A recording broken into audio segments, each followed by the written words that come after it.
कुरुक्षेत्र की रणभूमि का दृश्य। कुरुक्षेत्र को तैयार किया जा रहा है, उसमें इतिहास में दर्ज होने वाली भीषणतम लड़ाई के लिए। बड़े बड़े हाथियों से कुरुक्षेत्र में स्थित वृक्षों को गिराया जा रहा है और इसी तारतम्य में गिर जाता है एक वृक्ष पर स्थित एक गौरैया का घोंसला, जिसमें बैठे हैं उसके 4 छोटे छोटे नौनिहाल। गौरैया अत्यंत भय में है, चारों तरफ अपने विनाश का नजारा देख रही है। मन में है सिर्फ भय, निराशा, अनसर्टेनिटी। सोच रही है कि क्या मेरे छोटे छोटे बच्चे जीवन को देखने के पहले ही जीवन का अंत देखेंगे। इतने में अचानक देखती है कि केशव अर्जुन के साथ रथ पर चले आ रहे हैं, जो उस समय रणभूमि का अवलोकन कर रहे हैं। गौरैया पूरी कोशिश करती है, पुरजोर लगाती है उनके रथ के पीछे पीछे भागने की और उनसे प्रार्थना करने की। बहुत प्रयास के बाद आखिरकार केशव की नजर उस छोटी सी चिड़िया पर पड़ जाती है। अति विनम्र भाव से कहती है, हे माधव, हे केशव, आप तो त्रिकालदर्शी हैं, आप चाहें तो क्या नहीं हो सकता।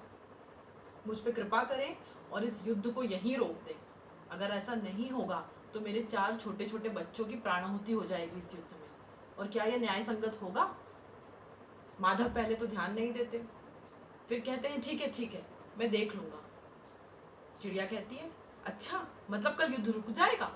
बोले, नहीं नहीं, ये तो हो ही नहीं सकता। मैं प्रकृति या नियति के विरुद्ध कैसे जा सकता हूँ। यह युद्ध तो नियत है, इसे तो इतिहास के पन्नों में विशेष दर्जा मिलने वाला है।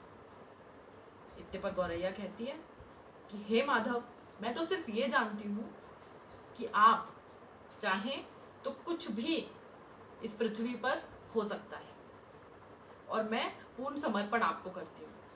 अब मेरे बच्चों का अथवा मेरा जीवन बचाना या इसे खत्म करना, यह सब आपके हाथ में है। केशव कहते हैं, ठीक है, एक काम करो, 18 दिन के भोजन का प्रबंध कर दो और बाकी सब मुझ पर छोड़ दो। गौरैया पूर्ण समर्पण के साथ और अब एक नए विश्वास के साथ लौट जाती है। लौटते वक्त अब उसके मन में है विश्वास, अब उसके मन में है भक्ति, अब उसके मन में है श्रद्धा, और उसके दिमाग में चल रहे सारे विचार पूर्ण तरह से सकारात्मक हो चुके हैं। वो चुपचाप 18 दिन के भोजन का प्रबंध करती है और वापस उसी घोंसले में जाकर बैठ जाती है, जो ठीक रणभूमि के बीच गिरा हुआ है। चारों ओर लोग वृक्षों की सफाई में लगे हैं, उस विशाल कुरुक्षेत्र को, उस विशाल रण के लिए तैयार करने में लगे हुए हैं। दूसरे दिन भोर के समय माधव फिर से अर्जुन के साथ अवलोकन के लिए निकलते हैं और अचानक अर्जुन से कहते हैं कि अर्जुन, जरा अपना धनुष तो लाना।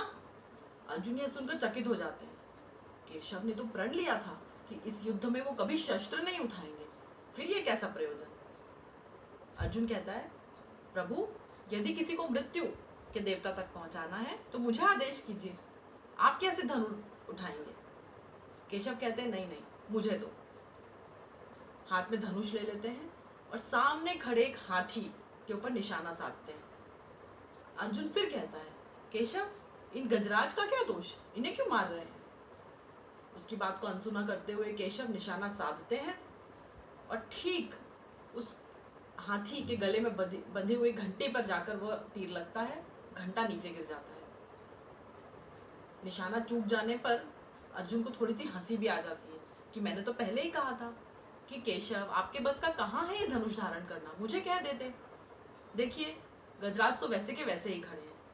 माधव इस पर कहते हैं कि मुझे गजराज पर निशाना लगाना भी नहीं था। इसी के साथ दोनों वापस लौट जाते हैं। युद्ध खत्म हो चुका है, चारों ओर शवों का ढेर पड़ा है, रक्त बह रहा है, और कृष्ण और अर्जुन आज फिर आए हुए हैं कुरुक्षेत्र के अवलोकन में, देखने के लिए इस विनाश के दृश्य को। कि अचानक कृष्ण अर्जुन से कहते हैं कि अर्जुन, ये घंटा उठाओ।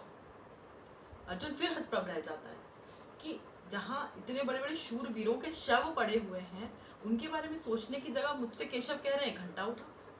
पर उनकी आज्ञा का पालन करते हुए वह घंटा उठा लेता है। जैसे ही घंटा उठता है, नीचे का दृश्य देखकर अर्जुन पूर्ण समर्पण में चला जाता है। उसे अपनी मूढ़ बुद्धि पर बहुत अफसोस होता है।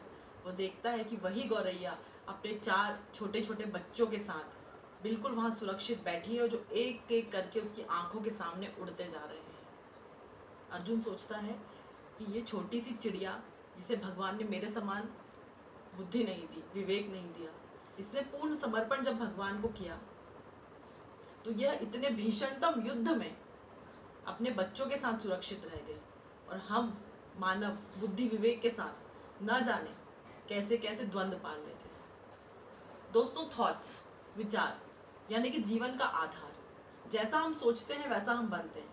What you think you become। ऐसा हमने बहुत बार सुना है, पढ़ा है। अब ये थॉट्स आते कहाँ हैं? बेसिकली थॉट्स होते हैं हमारे इंफॉर्मेशन के कारण, मेमोरीज के कारण, किसी अनुभव के कारण, किसी के प्रति मन में कोई भाव आ जाए तब विचार उठते हैं, और यह विचार ही निर्धारित करते हैं कि आगे हमारे कर्म कैसे होंगे। तो इसलिए ये देखना, ये सोचना बहुत ज़रूरी है कि माइंड में जो थॉट्स चल रहे हैं क्या वो हमारे लिए बेनिफिशियल हैं या नहीं। क्योंकि यदि बेनिफिशियल नहीं है तो हम आगे जाके जो भी काम करेंगे वो भी गलत होगा हमारे लिए। अब सवाल ये उठता है कि ये कैसे देखा जाए कि भाई थॉट जो हमारे दिमाग में चल रहा है, क्योंकि वो तो निरंतर चलते रहते हैं, दिन में पता नहीं कितने हजार विचार हमारे दिमाग में आते हैं, तो हम इसका कैसे पता लगाएं कि ये इस वक्त जो हमारे दिमाग में चल रहा है वह हमारे लिए अच्छा है, लाभप्रद है, या हमें कोई हानि करेगा। तो इसका बड़ा सीधा सरल सा एक तरीका है। जब भी कोई थॉट माइंड में आए तो सबसे पहले ये देखें कि उसके आने से हमको अच्छा महसूस हो रहा है, हम प्रसन्नचित महसूस कर रहे हैं, या हमारे अंदर किसी प्रकार की कोई भय, निराशा या अनसर्टेनिटी की कोई फीलिंग आ रही है। अगर प्रसन्नचित महसूस कर रहे हैं तो निश्चय ही वह थॉट हमारे लिए अच्छा है। उस पर हमें अवलोकन करना चाहिए, उसको ऑब्जर्व करना चाहिए, और फिर देखना चाहिए कि वो हमारे लिए ग्राह्य है या नहीं। और अगर हमें अच्छा अनुभव नहीं हो रहा है तो डेफिनेटली उस थॉट को वहीं डिस्कार्ड करना चाहिए। सिर्फ इतनी सी प्रैक्टिस अगर हम अपनी डेली लाइफ में ले आएंगे तो we will experience a major change in our life. So friends, ज़्यादा कुछ नहीं करना है। इस वक्त भी जो भी आप बैठ के सोच रहे हैं, एक बार उसे देखिए, ट्राई टू व्यू इट कि वो आपको अच्छा महसूस करा रहा है या बुरा। अच्छा तो अडॉप्ट इट, बुरा तो डिस्कार्ड इट। इसी प्रकार के कई अन्य किस्सों के साथ मैं रेगुलरली आपसे मिलती रहूँगी। तब तक के लिए सब घर पर रहिए, अपना और अपनों का ध्यान रखिए। सर्वे भवन्तु सुखिनः, सर्वे सन्तु निरामया, सर्वे भद्राणि पश्यन्तु, मा कश्चित् दुःखम्।